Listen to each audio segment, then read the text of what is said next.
Paul Harvey. The rest of the story behind a beloved Christmas carol. Now, the rest of the story.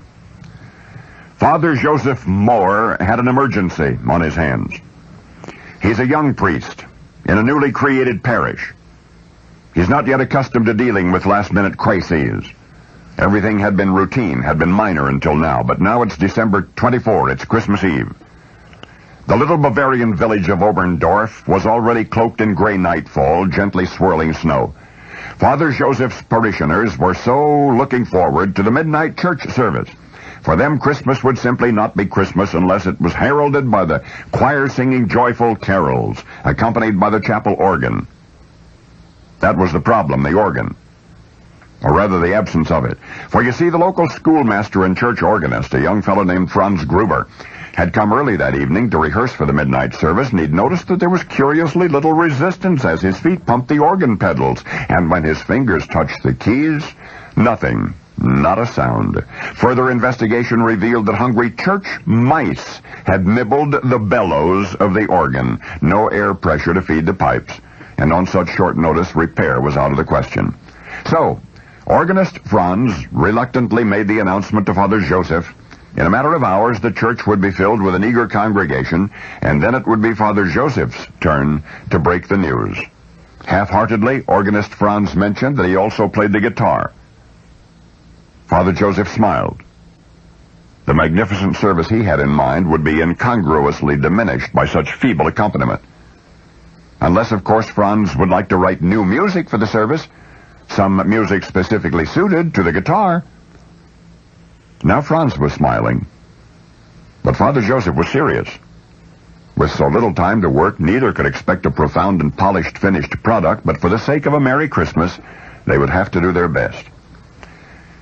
With the midnight service fast approaching, Franz hurried home to get his guitar and some blank staff paper. And when he returned to the church, Father Joseph handed him a poem of 3 verses. Father Joseph had written the poem himself. He had actually composed it the day before without knowing how quickly it would become of use. Franz took the poem, began scoring for 2 solo voices, chorus and guitar accompaniment. The lines of music flowed onto the paper like sacramental wine. Perhaps the melody was a bit too naive, a little too simple, but there was no time to embellish that. Soon the choir would be arriving. They would need copies.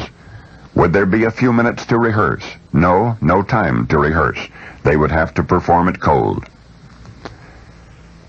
Americans, what you have just heard is how a Merry Christmas came to a little Bavarian village in 1818. Franz and Father Joseph sang, accompanied by Franz's guitar and the chapel choir, and against a flickering counterpoint of quiet and candlelight, the Oberndorf parish listened in awe. Because hungry mice had hushed the church organ, the music for their midnight service had been a rush job, and yet the spontaneous creation of Franz Gruber, inspired by the simple poetry of Father Joseph Moore, unleashed a power born of stillness, a music reflecting majesty. For the unsophisticated little Christmas song they wrote remained unrevised and is each year at Christmas time rediscovered and celebrated throughout the entire world. Silent Night. Now you know the rest of the story.